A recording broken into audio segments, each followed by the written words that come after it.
அனைவருக்கும் வணக்கம். என்னுடைய பெயர் முனைவர் திருமதி நா. கவிதா.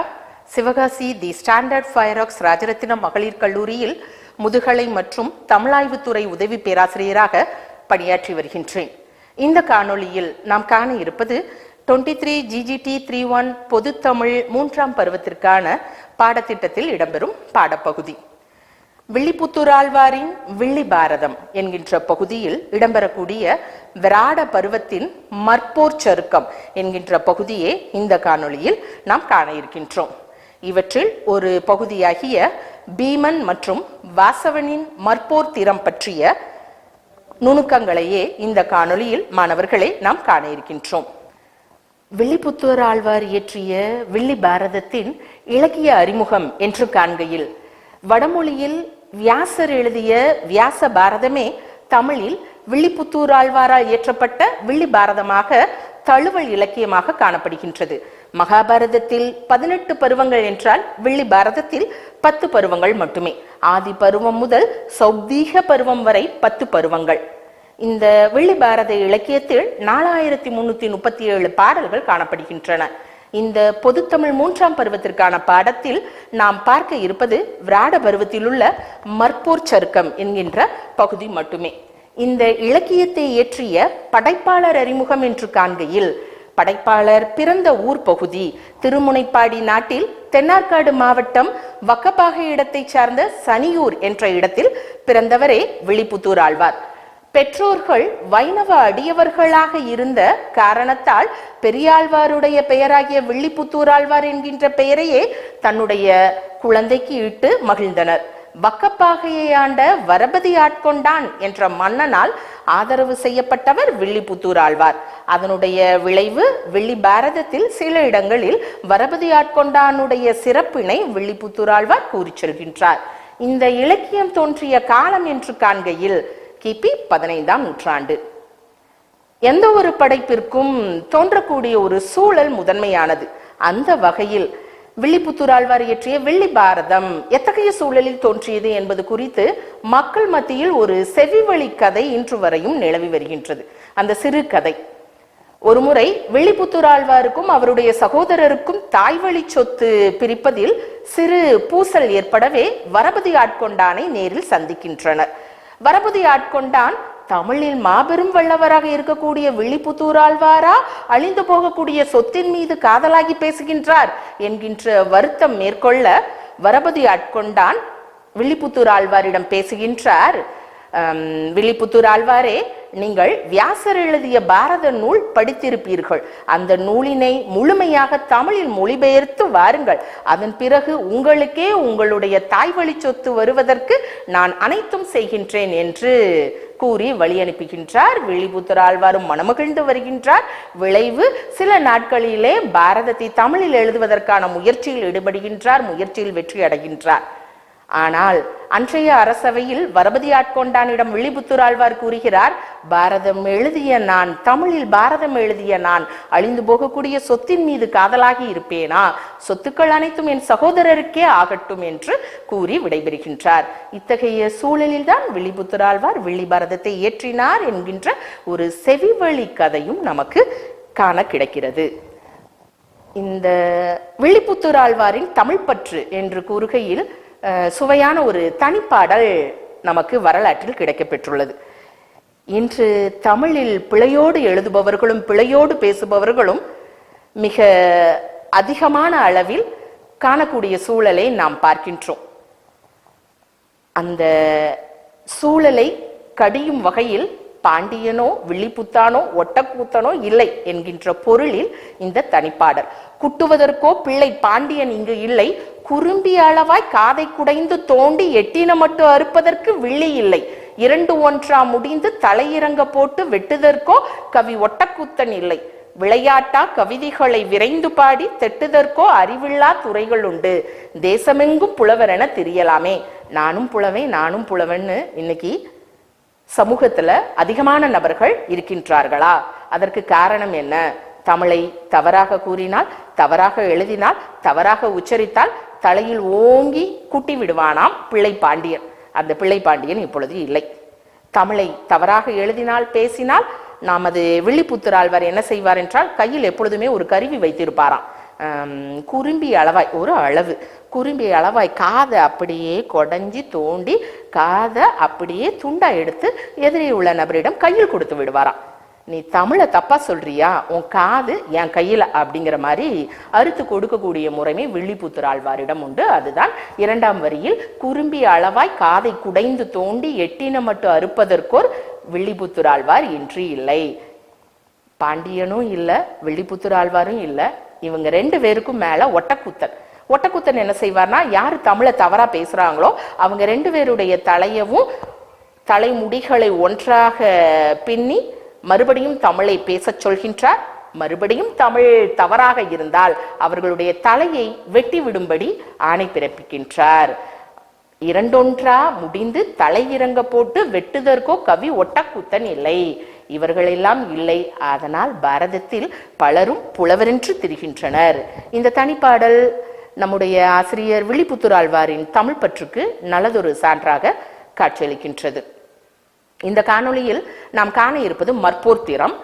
இந்த மற்போர் என்பதை நாம் மல்யுத்தம் என்றும் அழைக்கின்றோம். கிமு 300 ஆண்டுகளுக்கு முன்பே தோன்றிய ஒரு வரலாறு உடையது. பண்டைய கிரேக்கர்கள் ஒலிம்பியா என்கின்ற ஒரு சமவெளியிலே தான் பல்வேறு நிகழ்வுகளை நடத்துகின்றார்கள். இந்த ஒலிம்பியா என்கின்ற இடத்தில் சீசு என்கின்ற பெண் தேவதைக்கு ஒரு வழிபாடு நடத்துகின்றனர். அந்த ஒலிம்பிக் ஆட்டத்தில் நடத்தக்கூடிய ஒரு போராக மற்போர் காட்சியளித்தது. இன்றும் ஒலிம்பிக் போட்டியில் இந்த மல்யுத்தம் காலம் காலமாக நடைபெற்று வருகிறது, பால் பாகுபாடு அன்றி. இந்த மற்போர்ல என்ன செய்வாங்க அப்படின்னோம்னா, 2 பேரு ஆயுதம் இல்லாம போர் செய்வாங்க. இது ஒரு தற்காப்பு கலை அப்படின்னு நாம சொல்றோம். இதற்கு வழங்கக்கூடிய பல்வேறு பெயர் மற்போர், மல் தொழில், மல் ஆடர். இந்த மற்போர்ல மிகச்சிறந்த பல்லவனாக திகழ்ந்தவன் தான் 1ஆம் நரசிம்ம பல்லவன். அதனாலதான் இன்னைக்கும் நாம மாமல்லன் அப்படின்னு சிறப்போடு 1ஆம் நரசிம்ம பல்லவனை அழைக்கின்றோம்.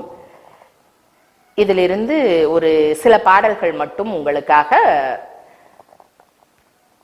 வில்லிபுத்தூராழ்வாருடைய வில்லி பாரதத்தில் காணக்கூடிய மற்போர் சருக்க பாடல்கள். விராட தேசத்துக்குள்ள பாண்டவர்கள் 5வரும் மாற்று உருவம் கொண்டு இயங்குகின்றனர்.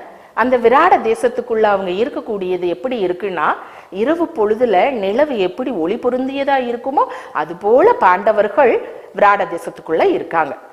இப்படி இருக்கக்கூடிய ஒரு சூழல்ல விராட தேச எல்லைக்குள்ள தேரில் ஒரு வாசவன் என்கின்ற மகாமல்லன் வருகின்றான். இந்த மகாமல்லன் வருகையை வில்லிபுத்தூராழ்வார் அருமையான ஒரு வர்ணனை மூலமா காட்சிப்படுத்திட்டு போறாங்க. எப்படி, அதுதான் உங்களுக்கு காணொலியில இருக்கு. அல்லினுக்கு இந்து என்ன ஆங்கவர் உரையும் நாளில். இந்துனா நிலவு. இரவு பொழுதில் நிலவன பாண்டவர்கள் இருக்கக்கூடிய அந்த காலகட்டத்துல வாசவன் வருகின்றான். முதலில் வில்லினுக்கு ராமன் என வில்லை ஏந்தி வரக்கூடிய ராமன் போன்று, வேலினுக்கு இளையோன் என வேலை ஏந்திருக்கக்கூடிய அழகு கடவுள் முருகன் போன்று, சொல்லினுக்கு உதவித்தோய் கை தொல்முனி என்ன தமிழ் மொழியை கடல் முழுவதுமாக வாரி அருந்திய தொல்முனிவர் அகத்தியர் போன்று, வலிமை நிறைந்த போரில் வெற்றி பெறக்கூடிய இந்திரனை போன்று, யானே வாசவன் என்று வந்தான். வாசவன் என்கின்ற மகாமல்லன் விராட தேசத்திற்குள் நுழைகின்றான்.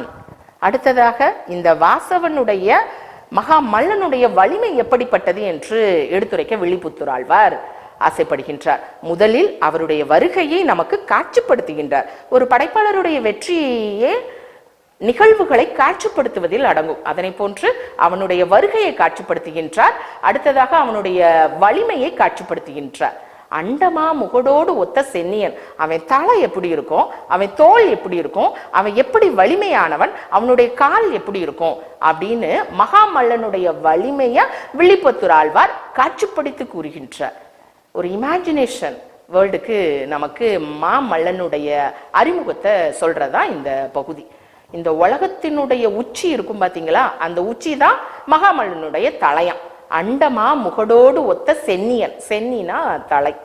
சரி, அவனி முற்றும் கொண்ட மாமேறு ஒத்த குங்கும கடக தோளான்.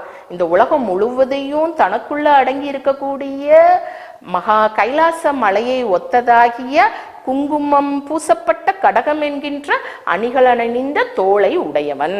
அவனுடைய தோலை சொல்றதுக்கு மாமேரு மலையவேவும் கொண்டு வந்து காட்சிப்படுத்துறாரு. அடுத்து மூன்றாவது அவனுடைய வலிமை தன்மையை சொல்லணும். சண்ட மாருதத்தோடு மாருதம் காற்று புயல் காற்றினுடைய வலிமையை உடையவனாம் மகாமல்லன். தந்தி எட்டின் கண்டமார் முகத்தின் நீண்ட கையென திரண்ட காலன். அவனுடைய கால் பார்த்தோம்னா எப்படி இருக்கும்னா 8 திக்கும் இருக்கக்கூடிய திக் யானைகளினுடைய நீண்ட முகத்தில் தொங்கக்கூடிய தும்பிக்கையை போன்று மகாமல்லனுடைய கால் திகழ்ந்தது. சரி, இவ்வளவு நேரமா அவருடைய வருகை சொல்லியாச்சு, அவருடைய வலிமையை சொல்லியாச்சு. அடுத்ததாக மகாமல்லன் எப்படி போர் செய்கின்றான், மற்போர் தீரம் சொல்ல வேண்டும். எப்படி போர் செய்ய போறாங்க? தத்தியும் தோளும் தோளும் தாக்கியும் சென்னி கொண்டு மொத்தியும் பற்பல் சாரி முடுகியும் வைர கையால் குத்தியும் காலும் காலும் கோத்தும் மல்கூறு தோன்ற ஒத்தியும் பாறை என்ன உரனுடன் உரங்கள் சேர்த்தும். தத்தி 2 பேரு தாவி தாவி போரிடுறாங்க, தோளும் தோளும் தாக்குறாங்க, சென்னி கொண்டு மொத்தியும் தலையால முட்டி மோதிக்கிறாங்க. அடுத்து பற்பல் சாரி முடுகியும் மல்யுத்தத்துல என்னென்ன முறைமைகள்லாம் இருக்கோ அதையெல்லாம் கொண்டு வந்து தனக்குள்ள போரிடுறாங்க. வைர கையால் குத்தியும் வைரம் போல இருக்கக்கூடிய கையால ஓங்கி ஒரு குத்து குத்துறாங்க. காலும் காலும் கோத்தும் காலும் காலும் கோர்த்து சண்டையிடுகிறார்கள். மல்கூறு தோன்ற ஒத்தியும் பாறை என்ன உரனுடன் உரங்கள் சேர்ந்தும். உரன் என்றால் இந்த இடத்துல மார்பு. 2 மார்பகங்கள் பொருந்தும் வகையாக வலிமையோடு போர் புரிகின்றனர். இவ்வாறு மகாமல்லன் விராட தேசத்தில் உள்ள மல்லர்கள் அனைவரையும் வீழ்த்தி வெற்றி பெறுகின்றான். மகாமல்லனுடைய மல்போர் திறத்தை வில்லிபுத்தூர் ஆழ்வார் கூறி செல்கின்றார். ஆக விராடனுடைய மல்யுத்த சிறப்பை பார்த்த உடனே வாசவன் சிறப்பு செய்கின்றார். வீரரில் வீரனான வென்றிவேல் விராடன், வீரருக்கெல்லாம் வீரனா இருக்கக்கூடியவன் விராட தேசத்து மன்னன் விராடன். அவன் மெச்சுகின்றான். யாரை? வாசவனை மெச்சுகின்றான். வாசவன் மகாமல்லன். தேரின் மேல் வந்த மல்லன் தனக்கு, ஒரு மாபெரும் தேரை எடுத்துக்கொண்டு வந்த மகாமல்லன் தனக்கு எல்லா சிறப்பும் செய்தான். ஆக அன்றைய சமூகத்தில் மல்லர்களுக்கு முதன்மையிடம் வழங்கப்பட்டது புலப்படுகின்றது. இன்று தர்மரோடு வாசவன் விராட தேசத்து மன்னன் யோசனையில் ஆழ்ந்திருக்கின்றான். நாளை மகாமல்லன் வாசவனோடு யார் போரிடுவது, யாரை போரிடச் செய்து விராட தேசத்து மானத்தை காப்பாற்றுவது என்கின்ற சிக்கலில் யோசிக்கின்றார். தருமர் மிக எளிமையாக கூறுகின்றார், உன்னுடைய மடையர் பள்ளியில், மடையர் பள்ளி என்றால் சமையலறை, சமையலறையில் பலாயனன் என்கின்ற பெயரில் ஒருவன் இருப்பான். அவனே இந்த மல்யுத்தத்திற்கு சிறந்த மாபெரும் வீரன் என்று அழைக்கின்றார். பீமனாகிய பலாயனனை சிறந்த மாமல்லன் என்று கூறும் 8வது வில்லிபுத்தூர் ஆழ்வாரின் பாடல் மற்பூர் சர்க்கத்தில். வென்ற மாமல்லன் தன்னை வெல்லுதற்கு உரிய மல்லன், இன்று நின் மடையர் தமிழ் பலாயனன் என்போன் தன்னை அன்றி வேறில்லை. அவனை காட்டில யாருமே இல்லை, அவன் ஒருவன் தான் என்று தருமர் கூற அரசனாகிய விராட தேசத்து மன்னனும் அலைமின் என்றான். ஆக அடுத்து பீமனுடைய வருகையை சொல்லணும்.